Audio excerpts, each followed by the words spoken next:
ദൈവനാമത്തിന് മഹത്വം ഉണ്ടായിരിക്കട്ടെ. 6-ാം ദിവസമായ ഇന്ന് അല്പസമയത്തെ ചിന്തയ്ക്കായി തിരഞ്ഞെടുത്തിരിക്കുന്ന വേദഭാഗം മത്തായി എഴുതിയ സുവിശേഷം 5-ാം അധ്യായം 17 മുതൽ 27 വരെയുള്ള വാക്യങ്ങൾ. മത്തായി 5:17 മുതൽ 27 വരെ. ഒരു തട്ടിപ്പുകാരൻ തൻ്റെ ക്രിയകളിലൂടെ ഒരിക്കലും നിയമം പാലിക്കുന്നവനാകില്ല. ഒരു തെറ്റായ സമീപനം അവനെ നിയമലംഘകനാക്കും.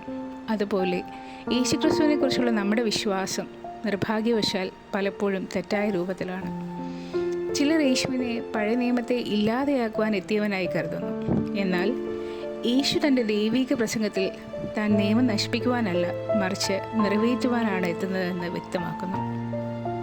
ഒന്നാമതായിട്ട്, ക്രിസ്തു നിയമത്തിൻ്റെ നശീകരണമല്ല, നിറവേറ്റുകനാണ്. യേശു തൻ്റെ ശിഷ്യന്മാരോട് ഒരു പ്രധാന സന്ദേശം നൽകുന്നു. താൻ നിയമത്തെയും പ്രവാചകന്മാരെയും ഇല്ലാതെയാക്കുവാനല്ല, മറിച്ച് അതിൻ്റെ യഥാർത്ഥ ഉദ്ദേശം നിറവേറ്റുവാനാണ് വന്നത്.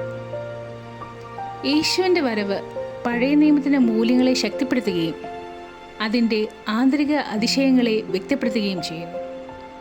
പഴയ നിയമത്തിലെ കർമ്മശാസ്ത്രപരമായ പാലനം മാത്രമല്ല ദൈവഹിതം, മറിച്ച് ഹൃദയത്തിൻ്റെ മാറ്റമാണ് യേശു ആവശ്യപ്പെടുന്നത്. ഫരീസന്മാരുടെയും ശാസ്ത്രജ്ഞന്മാരുടെയും നീതിയെ മറികടക്കണമെങ്കിൽ നമ്മുടെ ആന്തരിക നിലയിലും പരിവർത്തനമുണ്ടായിരിക്കണം. രണ്ടാമതായിട്ട്, ആത്മീയ നീതിയിലേക്കുള്ള വിളി. യേശു പഴയ നിയമത്തിൽ കൊലപാതകം കുറ്റകരമാണെന്ന് പറഞ്ഞിരുന്നു. എന്നാൽ അത് മാത്രമല്ല കുറ്റം. സഹോദരനെ അശുദ്ധ വാക്കുകളാൽ അപമാനിക്കുന്നതും ദൈവത്തിന് മുമ്പാകെ കുറ്റകരമാണ്.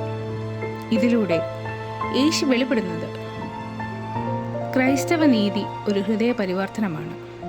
അവൻ പരമാവധി അകത്തു നിന്നുള്ള നീതി ആഗ്രഹിക്കുന്നു. മഹാനോമ്പിൻ്റെ ഈ കാലഘട്ടത്തിൽ നമ്മുടെ മനസ്സിനകത്തുള്ള ദേഷ്യം, വിരോധം, പ്രതികാരം എന്നിവ നശിപ്പിക്കേണ്ടത് അനിവാര്യമാണ്. ദൈവത്തിന് മുൻപാകെ പാപം മാത്രമല്ല ഒഴിവാക്കുന്നത്, ദൈവസന്നിധിയിൽ കൃത്യമായ മനോഭാവവും നിലനിർത്തേണ്ടതാണ്. മൂന്നാമതായിട്ട്, പാപത്തിൻ്റെ യഥാർത്ഥ സ്വഭാവം. യേശു വ്യഭിചാരത്തെക്കുറിച്ചുള്ള പഴയ നിയമ ഉപദേശം വിശദീകരിക്കുമ്പോൾ അത് ശാരീരിക കർമ്മമായി മാത്രം കാണുന്നില്ല. ഒരു സ്ത്രീയെ മോഹനദൃഷ്ടിത്താൽ നോക്കുമ്പോഴും വ്യക്തി തൻ്റെ ഹൃദയത്തെ പാപം ചെയ്യുന്നുവെന്ന് യേശു വ്യക്തമാക്കുന്നു. ഈ മഹാനോമ്പ് കാലത്ത് ക്രിസ്തു നമ്മോട് ആവശ്യപ്പെടുന്നത് പാപത്തെക്കുറിച്ചുള്ള നമ്മുടെ അവബോധം ആഴത്തിൽ തിരിച്ചറിയുവാനാണ്. നമ്മുടെ ഹൃദയാവസ്ഥ ദൈവത്തിന് മുൻപിൽ നീതിമാനായിരിക്കണം. നമ്മൾ ഇന്ന് ചിന്തിച്ച ഈ വചനഭാഗം നമ്മെ നിയമത്തിൻ്റെ യഥാർത്ഥ ഉദ്ദേശത്തിലേക്കും ദൈവത്തോടുള്ള സത്യസന്ധമായ ജീവിതത്തിലേക്കും വിളിക്കുന്നു.